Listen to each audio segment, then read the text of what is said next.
Thanks, Andrew. Good evening. Well, tonight we unearth remarks from Immigration Minister Andrew Giles, where he says people should only be held in detention as a last resort. Those sensational comments in just a moment. The radical Australian Islamic preacher praising martyrdom to young boys. This in a tour of Melbourne and Sydney happening right now. Our exclusive coming up. Justice Michael Lee is incredulous at Brittany Higgins' demands that she'd only give evidence about her own alleged rape if she liked Lisa Wilkinson's lawyers. I'll tell you about this extraordinary slapdown from the judge shortly. A mum terrified to leave her own home because of aggressive pro-Palestinian activists. Also tonight, Joe Biden tries to deflect from his own problems by coming after Trump. Former president has sent a dangerous and shockingly, frankly, un-American signal to the world. We'll cross live to Washington during the show. But first tonight, to Immigration Minister Andrew Giles' history of fighting against immigration detention. We've all seen Giles' incompetence in the Albanese government with the release of dozens of hardened criminals onto our streets, murderers and child sex offenders. But what you don't know is that Giles has spent time in government trying to get those locked up in immigration detention free. And even before he was a minister, he's been soft on border security during his parliamentary career. Just 18 months ago, Giles, as immigration minister, said that people should be held in immigration as a last resort. Have a look.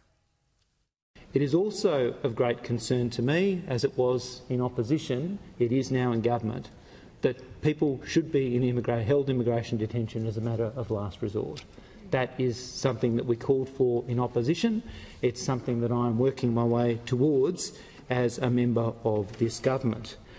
But that also requires me to think about those people who are, for the moment, required to be in held immigration detention facilities. And it is and I should point out that there are fewer people in those facilities now than there were as at the election of this government. Those quite extraordinary comments from August 2022. So Giles, they're boasting that he's letting more people out of immigration detention and that there were fewer people behind bars than at the time of the election. As you heard, he said freeing people from detention was something he was working towards. Well, this was a campaign he started in opposition. In November 2015, Giles outlined how he planned to soften immigration laws. The Labor government will reverse the coalition's attempts to undermine international law, will double Australia's annual humanitarian intake. Labor will get children out of detention, will abolish temporary protection visas, which have been proven to cause mental harm. And as we now push the Turnbull government to ensure that people who've sought asylum in Australia are afforded the benefit of the international human rights obligations we've committed to, and that this is subject to proper independent oversight, we will ensure, when we are in government, that these standards are met. I mean, he said that just in 2015. We should hardly be surprised that this is the path he's taking now. And at the Labor conference in 2015, Giles argued against boat turnbacks. He said, and I quote, "But I do disagree with you when it comes to turnbacks, and I'll say very briefly why, comrades." He says, "I'm unconvinced by their effectiveness. I regard them as inherently unsafe." So there's a gap here. It's not a huge gap, but it raises big questions of principle. And according to the ABC, it was Giles who moved the motion himself. He later claimed to have changed his view on turnbacks. We also revealed on this program late last year that the supporters of one criminal who was released from immigration detention thanked Andrew Giles when he was freed. Those involved in the case of Acik Akech thanked the immigration minister himself for his role in this criminal's release. A Facebook post from supporters states, "We are very relieved to welcome back Acik Akech after nearly 5 years in immigration detention. Thank you, Andrew Giles, and those who supported us to follow this through." Now, this criminal then reoffended late last year and was charged with attempting to dishonestly take property without consent and committing assault. Now, when we asked Andrew Giles about this, he denied playing any role in his release. The bigger picture here is that Anthony Albanese knew exactly who he was appointing to be Immigration Minister. Like the Prime Minister, Giles is from the socialist left faction. So this is clearly the approach to border security that Albanese wanted when he came to government. Otherwise, he wouldn't have appointed someone with such an obvious history of being soft on national security to this critical portfolio. With murderers, child sex offenders and violent criminals now loose on our streets, the government has clearly put ideology over the safety of Australians. Well, now, this is quite a sensational story. Today, Justice Michael Lee ruled that Channel 10 must pay Lisa Wilkinson's legal fees in the Bruce Lehrmann defamation case. The justice said this is not a case where Ms Wilkinson acted unthinkingly in retaining separate representation. This is, of course, a major win for Wilkinson against Network 10, where, as we've been reporting, the chief executive, Beverly McGarvey, sacked her from the project and hung her out to dry, refusing to publicly acknowledge that both she and 10's lawyers signed off on the Logie speech that caused the delay of Bruce Lehrmann's criminal trial. But here's the amazing part today. There were some sensational comments from Justice Michael Lee relating to Brittany Higgins' demands about who Lisa Wilkinson's lawyers could be. As you'll recall, last night on this show, we exclusively showed you the email where Brittany Higgins threatened not to cooperate in defending her own claims of alleged rape in the defamation case against Lehrmann if Wilkinson hired her own lawyers. The email sent by Brittany Higgins' lawyer, Leon Zweier, suggested that Higgins tried to dictate who Wilkinson could be legally represented by. Just to remind you, Zweier wrote in an email to 10 early last year, and I quote, "For the avoidance of any other misunderstandings, Brittany has instructed me not to assist lawyers and counsel currently retained by Lisa Wilkinson to defend civil claims commenced by Lehrmann against Lisa Wilkinson." It went on, but just a month earlier, Lisa Wilkinson had briefed in high-profile barrister Sue Chrysanthu. Well, today, here's what Justice Michael Lee said about that email, and he was scathing about this demand. He said, why didn't they just subpoena her? He's speaking about Brittany Higgins. Why not? I mean, she's a witness, for goodness sake. She's got an obligation to come along and tell the truth, not impose conditions upon her involvement. And he went on, I must say, if I was a solicitor as part of a law firm before I went to the bar, and if someone, a witness, had said that, I would have served a subpoena on them the next day and say, how dare you say who can represent my client? I mean, it's quite extraordinary. And that being used as a way in which it said that Miss Wilkinson is not entitled to counsel of her choice. He said, what? She's going to turn up at court and say, I want to set aside the subpoena to give evidence because I don't like that person at the end of the bar table. Those are some of the strongest remarks we've heard from Justice Michael Lee. Now, at a time when anti-Semitism has reached unprecedented levels, a radical Islamic preacher has kicked off a tour of Sydney and Melbourne, where he's preaching to young Australians that martyrs don't feel pain. Controversial Sheikh Abu Bakr Zoud has suggested that Jews are filthy invaders, and he's also in the past said that homosexuality leads to cancer and monkeypox. Well, tonight, Sky News can reveal that at a sermon in a suburban North Melbourne mosque on Saturday, Sheikh Zoud repeatedly praised martyrdom. That the martyr feels the pain of death like a mosquito bite. They had died before they reached to the flame. What did they lose? You know these people? Allah says about them in Surah Al-Buruj, إن الذين آمنوا وعملوا الصالحات لهم جنات تجري من تحتها الأنهار ذلك الفوز الكبير. This is the greatest success. the greatest success. So the Sheikh there saying, as you would have heard at the start, that martyrs don't feel pain. It's just like a mosquito bite. And then he praises martyrdom yet again here. And so many prophets were killed and martyred fi sabilillah, and so many of their followers that happened to them as well. So it's very clear. Why does Allah test? Why does He test the righteous believers? Because number one, this is how life is. This is what Allah promised, right? This imperfect world that we live in is actually a perfect testing ground for the believers. And when the Sheikh shared this sermon with his followers online, he wrote about a story in the Quran where, and I quote, he said, ultimately, the boy chose martyrdom over renouncing his faith, becoming an enduring symbol of unwavering commitment to Allah and inspiring believers throughout generations. Now, this 80-minute sermon was the first in a series of 14 that the Sheikh will deliver across Melbourne and Sydney. His audience on the weekend seemed to include many male teenagers, an impressionable group. And what's most concerning is that Sheikh Dude says children need to be captured when they're young. The children at the age of 9 should learn what al-amana is. If I entrust him with something, by the age of 9, he should know how to keep a secret.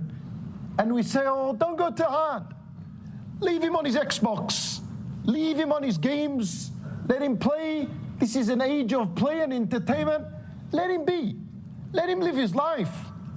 What do you mean, let him live his life? 9 years old. And he's speaking to her, by the way, is called Nurturing Hearts and Minds. Now, Sheikh Zood began this sermon by railing against Western democracies, accusing them of creating godless societies and using the media to deceive the public.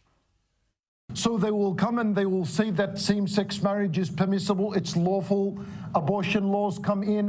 Whenever they want to decide to bring something to mankind, they just make it up overnight in a cabinet meeting of theirs, and the next day they produce and they make a law for the people. They have the media, and the media is just like a magician.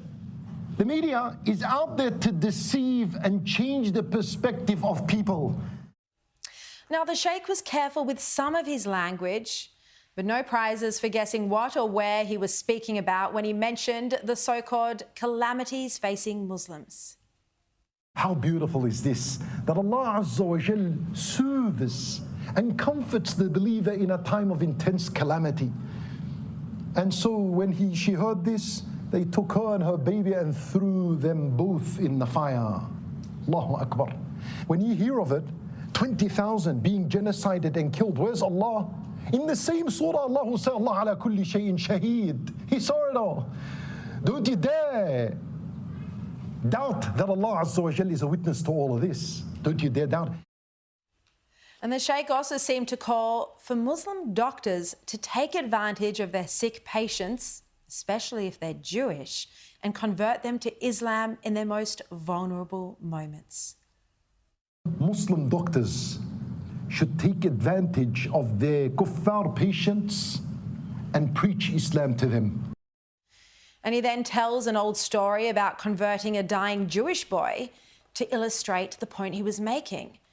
And he talks about speaking about a Jewish boy who was dying and how he finally managed to convert him to Islam. Have a look. He visited a Jewish boy that was about to die.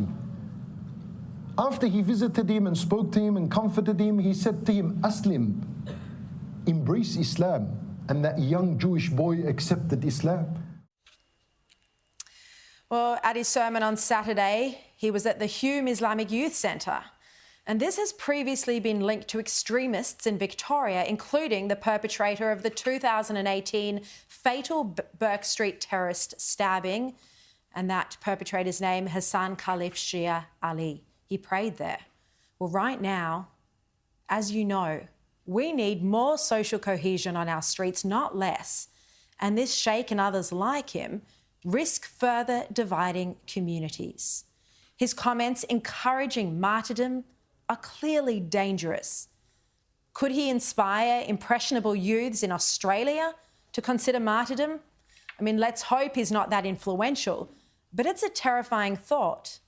The Australian Jewish Association's David Adler said there's no doubt at all that comments like this cross the line into incitement of violence, which is when free speech falls away.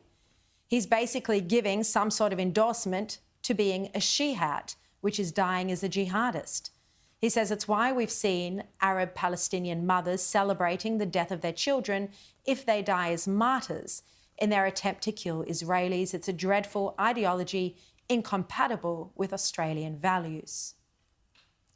Since the terror attacks on October 7, we've seen many hate preachers inciting violence and praising the killing of Jews. Yet police have not stopped any from inciting hatred to their fellow Australians.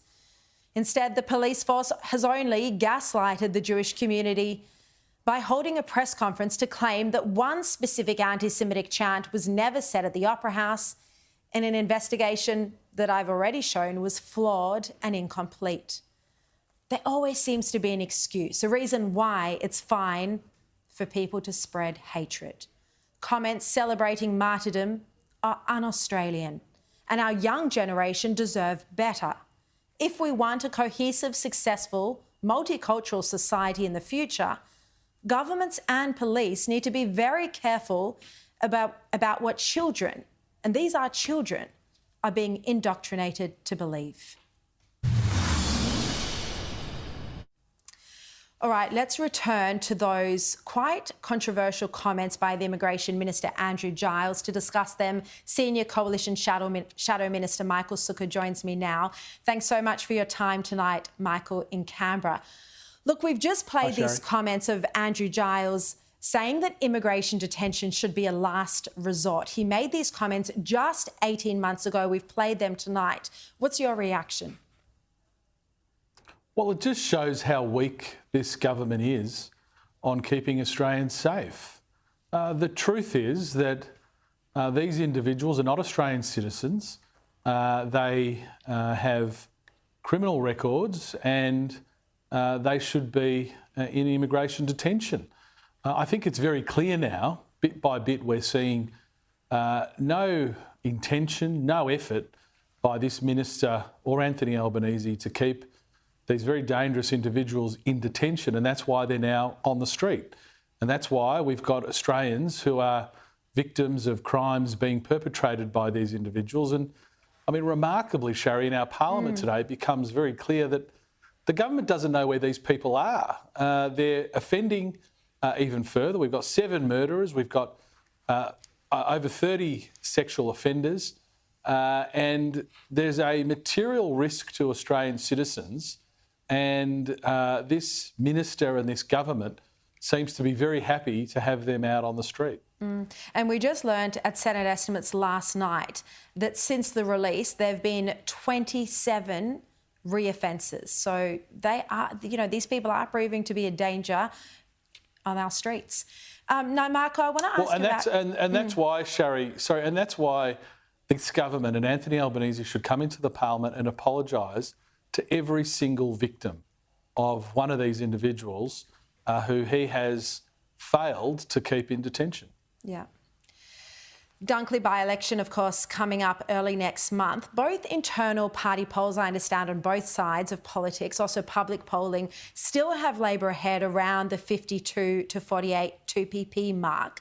Do you think that the stage 3 tax cuts, even though it was a broken promise that many Australians disagree with, in this electorate where there's such a high proportion, I think it's 87% of the electorate would be better off as a result of Labor's tax cut changes, do you think this will have saved Labor in this by-election?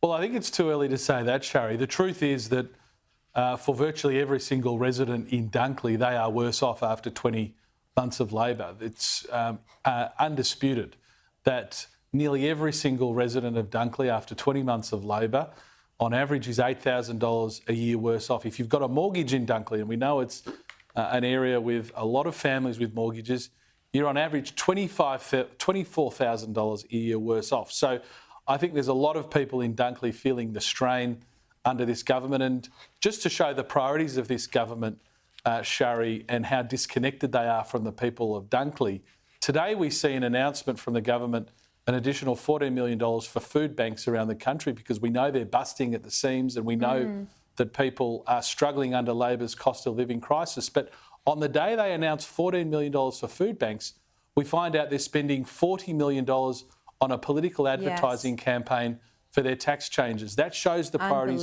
That shows how out of touch Anthony Albanese is, and I think the people in Dunkley have an opportunity to send him a very strong message.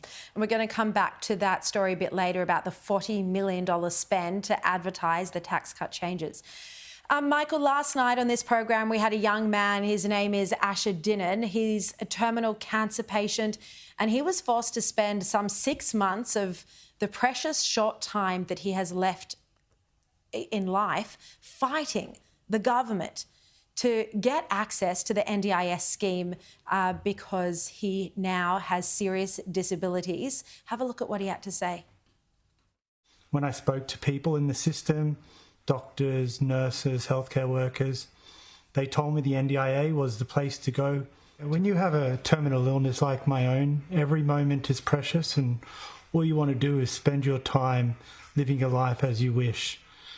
The last thing I wanted to spend the majority of the last year doing is fighting a broken system. Now, Michael, before I ask you about this, what's quite amazing, we showed this here on the show last night. Now, Asher's plight, where terminal patients can't get access to NDIA funding, was actually raised in Senate estimates this afternoon. Here it is. Why are some Australians who are left with a profound disability following a treatment for a brain tumour being denied access to the NDIS? I think that, as I said, we don't want anyone bouncing across the two systems, but we will absolutely pay for any disability-related supports that people reach access for within the scheme. But it's also really important that I don't have the staff or the clinical governance to deliver palliative services, and I think we would all want people who are really well trained and equipped in those circumstances to be delivering those services. Now, Michael, do you think that terminal cancer patients should be denied NDIA funding like they are at the moment? Well, Sharri, credit to you for telling that story. I did watch it last night and it was very moving for me, and I think anybody that watched it, such precious time in his life. The truth is, Sharri, and we've determined this through Senate estimates and through other channels, that it seems as though we've seen a very big shift from the NDIA in the way that these sorts of applications have been treated. We've seen largely these being approved under the NDIA in the past, and then seemingly some sort of policy change which now sees the vast majority of these types of cases being denied. What I think people like Asher are owed is consistency. There needs to be a consistent application. If there's been a change in the administrative treatment of these sorts of applications by the NDIA, Bill Shorten, the minister, should come out and admit that. We need transparency. People need to know what the playing field is. And quite frankly, Sharri, since the government was elected, we've seen the scheme just buckling under more and more issues. And Bill Shorten is good at describing problems, but as minister, he's not good at fixing any of them. And sadly, people and families like Asher's are suffering under a really mismanaged process at the moment. So we would be calling for consistent application of the rules, transparency on those, and people will understand and know what the playing field is when they seek to apply to the agency. And he did end up winning access to the scheme, but it took him about 6 months. He had to take them to court. It's the last thing you want to do when you're literally dying, and those stress levels and the cost, $25,000. Look, and there's a lot of other people in his situation who just wouldn't have the ability or the energy to take it to court. Michael Sukkar, thank you so much for joining us. Now let's bring in now former President of the Victorian Liberal Party, Michael Kroger, and former Federal Labor MP, Michael Danby. Welcome to you both. Great to see you. Now, I've just spoken about how Andrew Giles has been soft on border security for years. He's from the left faction of the Labor Party. He's argued against immigration detention. Michael Danby, I want to start with you. You are, of course, in Federal Labor. You're from the right faction of the Labor Party. Should a socialist left faction figure be running our immigration portfolio? Albo's made the judgment that Giles is responsible. I feel sorry for Andrew. He clearly isn't up to it. I mean, it's a mistaken priority to focus on the voice when you've got all of these potential criminals. And he would have known it long before you or me, Sharri, that there were all these murderers and sexual offenders. He should have known how many ankle bracelets were being distributed, how these people were being handled, what offences they've recommitted. It all stems from their ideology. I commend you for doing what the ABC never does and talking about political differences in the Labor Party. They're absolutely germane to Andrew Giles's case and to the way he handles things. Well, they're so important, because you look at the New South Wales Premier, Chris Minns. He's a centrist or right of the Labor Party. He's been sensible. He's been a true leader since October 7, for example. But then you look at the Prime Minister, who is on the far left of the party. Michael, you have key figures of the Labor left: Prime Minister, Foreign Minister, Immigration Minister. Michael Croker, how do you think this is shaping our country? Well, it's not good. I mean, the Labor Party is usually at its best when it's led from the right. Hawke, Keating, Rann, etc., etc. The Labor figures of the right who are Beazley, etc., who are sensible, centre. They mesh well with our international, the countries with whom we have great relations, America, Britain, etc. Once you start getting sort of Jeremy Corbyn type figures, as the British Labor Party did, their versions in Australia, all hell breaks loose. So you've got Penny Wong, who is basically anti-Israel as the Foreign Minister. You've got Giles, who luckily for him is in the Socialist left, so Albo won't sack him, no matter how bad he is. You've got Albo, who's in the Socialist left. You've got Plebiscite, who's in the Socialist left. And, the mainstream Labor figures like Shorten, etc., are on the outer. So it's not going to go well for Labor. And every day you see these major issues being debated, you start to realise this is not the government we thought we were voting for. We didn't think we were voting for this type of extreme position in relation to refugees, or the extreme position Wong's taking in relation to Israel. Yeah, because we were never told about it. It'll end badly for them. We were never told about it before the election. They took a small target agenda. Correct. And that's not what we've seen. Now, the Israeli Defence Force today released footage of Hamas leader Yahya Sinwar fleeing attack through the underground tunnels. This just 3 days after the October 7 massacre. The IDF says there is no tunnel deep enough for him to hide in. Michael Danby, what is your prediction here? That is clearly a warning from Israel that it feels confident that it will be able to capture the Hamas leader. It's my assessment, it's not the Israeli assessment, necessarily, that Israel won't win unless Sinwar and Deef are killed. So your drawing attention to that is very apt, Sharri. But we've got nearly the whole world, including David Cameron, the British Tory Foreign Minister, The Guardian here, crikey, all of them saying, they can't go into Rafah. I mean, imagine these people telling Monty, standing on the Rhine, we can't drive into Berlin, we're too scared of what will happen to German civilians. It's a war. It's an existential war. They are fighting for their existence. Hamas has promised to do October 7 again and again and again. And I don't care whether Eric Beecher at Crikey or Lenore Taylor at The Guardian can't understand it. I'm so pleased the Israelis are in control of their own destiny themselves. They have to be careful of civilians. They have to have humanitarian corridors. They have to listen to the International Court of Justice. But above all, they have to defend themselves against this kind of barbaric behaviour of Hamas. Michael, we also read in the Daily Telegraph today that a Sydney mum is terrified to leave her home. She's worried about the safety of her infant daughter because her personal details were published online by these aggressive pro-Palestinian activists. She's already received hate messages, swastikas embedded in them, calling her a cancer, referring to her daughter. I mean, Michael, this is just happening to so many everyday Australians who don't have a public profile and who don't deserve this. So we thought after the war it was only a few Nazi officials, soldiers who escaped into South America, etc., who had to be caught up with over the decades. And we thought that was the end of Nazism. What we realise is that there's been a deep undercurrent of Nazism throughout the Western world, obviously certain parts of the Middle East, but throughout the Western world that has bubbled to the surface since October 7. And it's hateful, it's despicable, it's disgusting.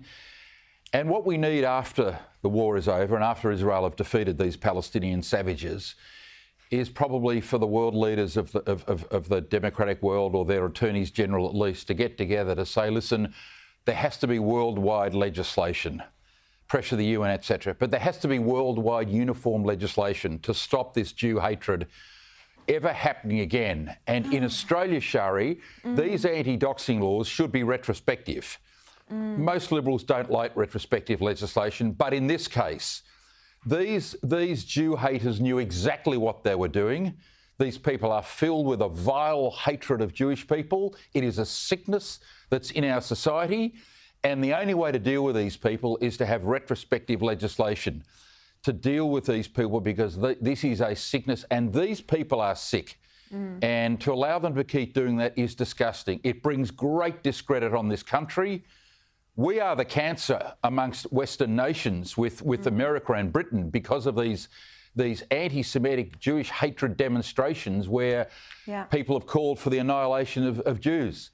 So, anti-doxing legislation needs to be brought in, and it needs to be immediate, federal and state, and it needs to be retrospective. Yeah, well, completely agree with you. I don't think we have any hope in it being retrospective, if only. And if only they could bring the laws in soon. We wait and see.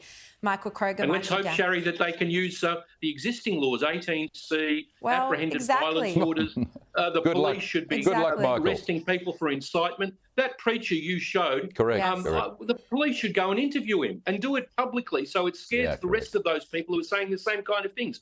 Let's use the existing laws that we've got, or at least. I know. It feels like there's something we're all missing, because police, no one are using the laws that are available to them, and they just keep talking about bringing in new legislation. We're out of time. Michael Kroger, Michael Danby, thank you both so much. Now, coming up, a bombshell report claims the CIA asked foreign intelligence services to spy on Donald Trump. Adam Crichton will join me live from Washington after the break.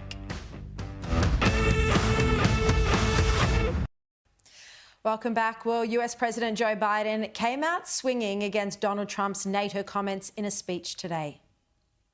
Former president has sent a dangerous and shockingly, frankly, un-American signal to the world. No other president in our history has ever bowed down to a Russian dictator. Well, let me say this as clearly as I can. I never will. For God's sake, it's dumb, it's shameful, it's dangerous, it's un-American. When America gives us word, it means something. When we make a commitment, we keep it. And NATO is a sacred commitment.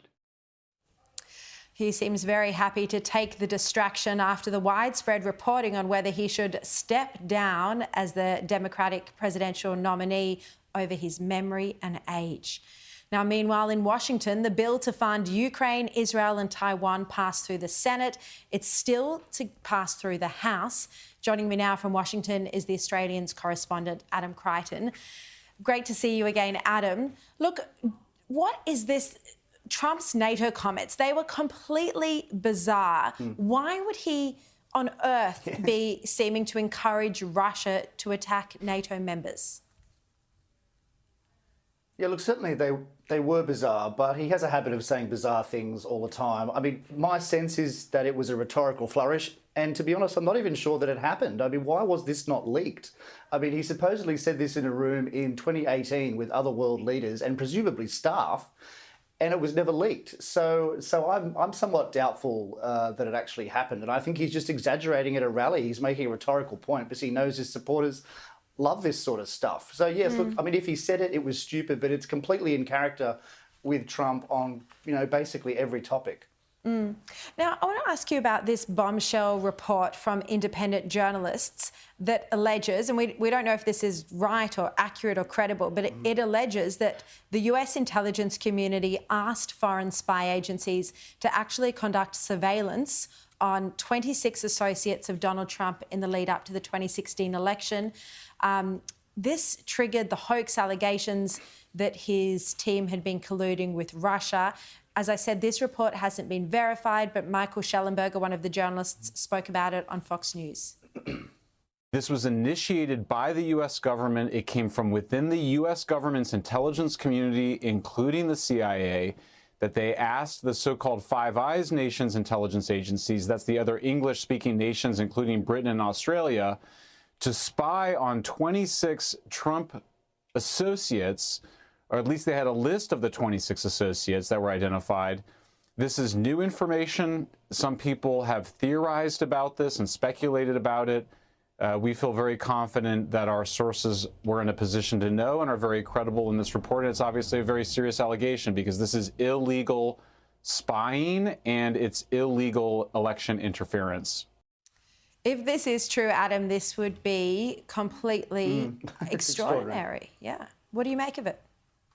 Yes, look, I mean, it'd be the biggest story, I think, in the last 50 years of the US. Look, we don't know if it's true yet, but frankly, it wouldn't surprise me. I mean, a few years ago, I would have been surprised. I would have thought, surely that can't be the case. Surely there can't be that level of bias against one side of politics. But frankly, having lived here a few years and seeing it every day, just in the news, it wouldn't surprise me at all that there was an attempt to take down Donald Trump in 2016. And frankly, the story that we already know, the launch of the report, by the launch of the investigation rather, into Trump in 2016 was already pretty baseless in the first place. So this is even worse.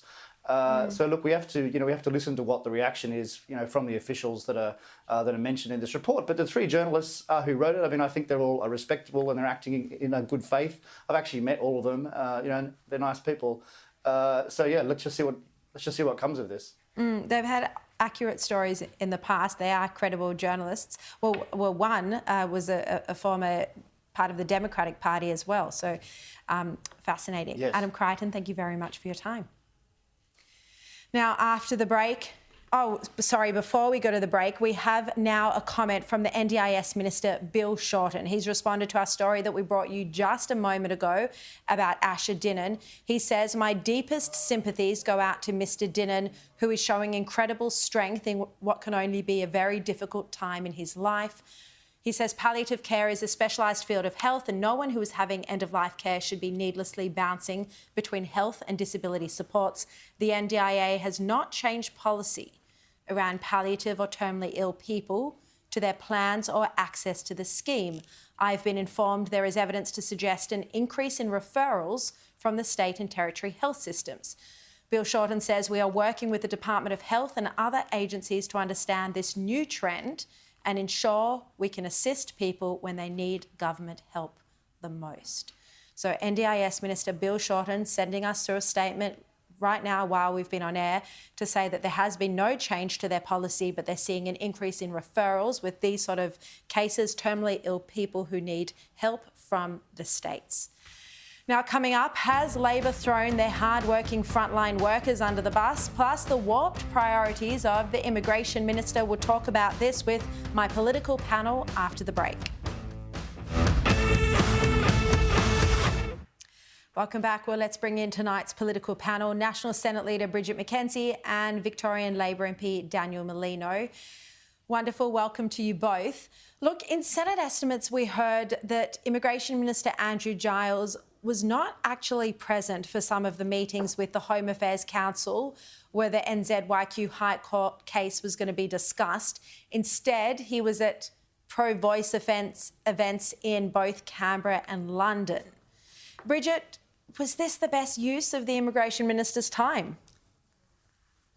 Well, Sharri, this just, I think, shows the lack of leadership, not just by this minister, but by the Albanese government when it comes to keeping Australians safe. It is the triumph of ideology and incompetence over a government that cannot get its story straight on this. And instead of actually looking at Attorney General's Department advice on what the likely outcome would be and putting in place a range of measures to keep Australians safe, we've got detainees on the loose, rapists, offenders of the highest order, and there are alleged reoffenders in excess of 27 people. This is a real problem, and this guy has all the wrong priorities, and I think Dutton's right. The Prime Minister needs to do something about it. Daniel, this has obviously been a very hard week for the Immigration Minister. Do you think Australians have lost confidence in him? No, not at all. Look, I think I'd just go back to the heart of this issue, and I think it's often lost in question time and some of the commentary around it, which is that the High Court made a decision, and first and foremost, the government is abiding by that decision. And look, I'm sure the same would be true if Bridget and her colleagues were in power. Now, in abiding by that decision, we are keeping the community's safety at the absolute forefront of what we're doing.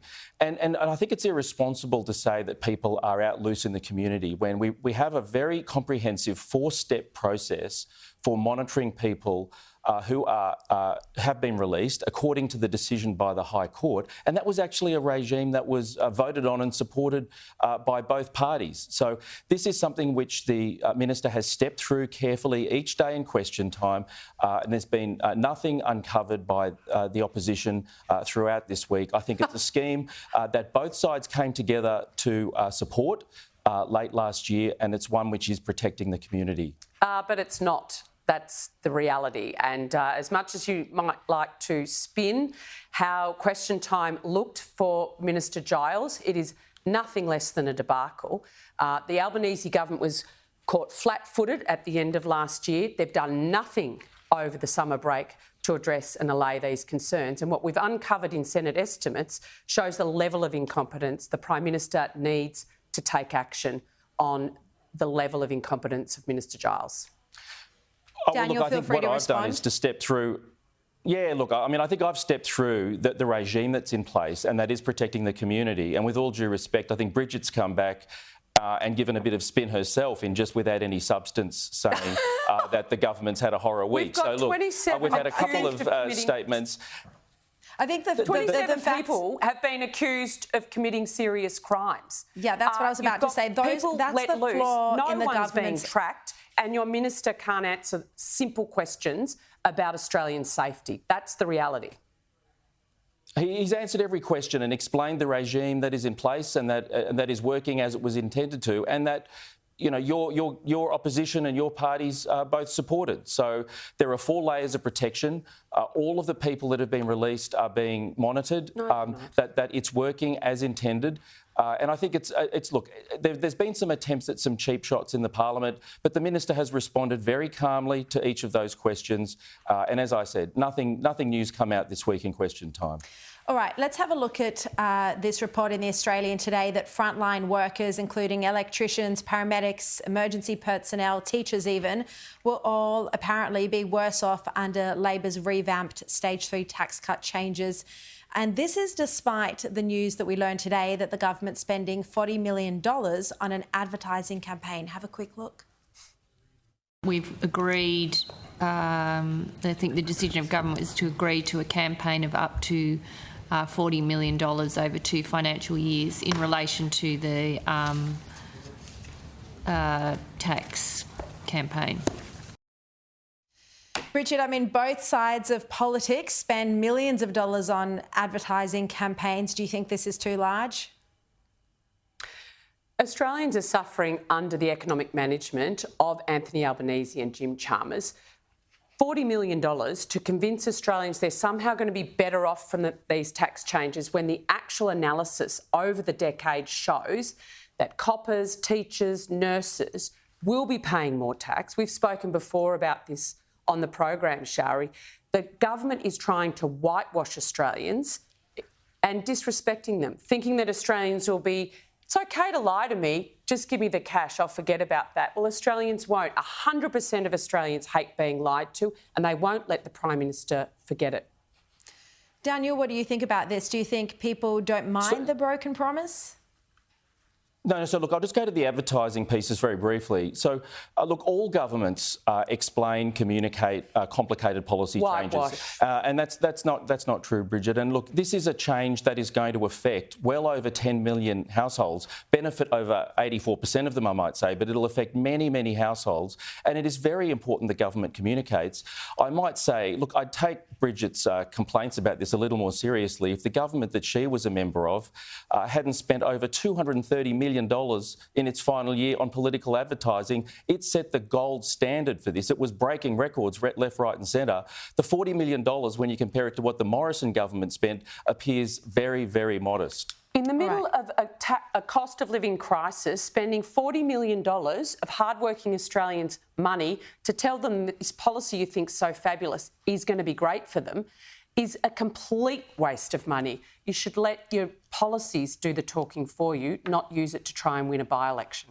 And the important thing is that billions of dollars are going to be going into the pockets of low-income people in my electorate, but also yours, Bridget, many national electorates. And those people need that. That's billions and billions of dollars will help them. Oh, it is exactly what the data says. Merlino and Bridget McKenzie, thank you both so much for joining me to have that debate tonight.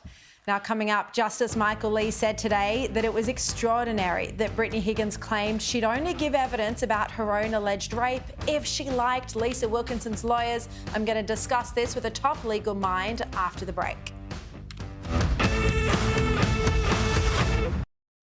Welcome back. Well, joining me now is accredited specialist in criminal law and principal of Macedoni Legal, Sam Macedoni.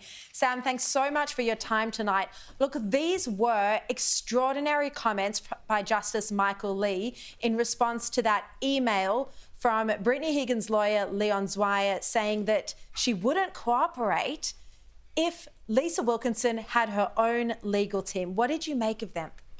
Look, I found that to be quite incredible. I don't think I've ever seen anything like it in the 50 years of practice. This was a lawyer telling someone that if she persisted in having that particular counsel appear for her, that their costs, that their client wouldn't give evidence in the defamation proceedings. His Honour was quite upset about that and said that he'd be sending a letter back indicating something along the lines of, how dare you tell me who can represent me, and further, as for your client, she'll be subpoenaed to give evidence anyway. There were very strong remarks from Justice Michael Lee today. Sam, what did you think of the overall finding? This was a defiant victory for Lisa Wilkinson against Network 10. Look, I think that the decision was correct in all of the circumstances. He went through all of the facts and figures that were involved, and he came to the conclusion that it was reasonable for Wilkinson to seek to have her own representatives. Let's face it, she was asked to be represented by the 10 network lawyers who, one of them, the barrister, had criticised her earlier in respect to the speech that she made. So I don't think she would have been comfortable having someone represent her that had criticised the fact that she'd made this speech. So, yes, I think she was entitled to her own representation, and the judge found accordingly. Look, there was also another case today. The former ACT Director of Public Prosecutions was criticised for acting in ways that actually helped Brittany Higgins. What happened there?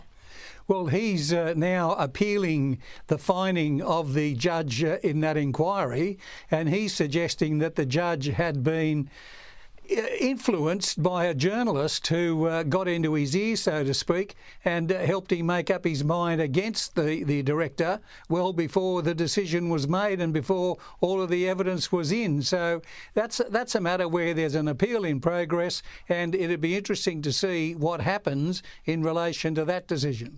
Yeah, fascinating court cases. It just seems this saga of the Brittany Higgins, Bruce Lehrmann never seems to end. Sam Macedoni, really appreciate your time tonight.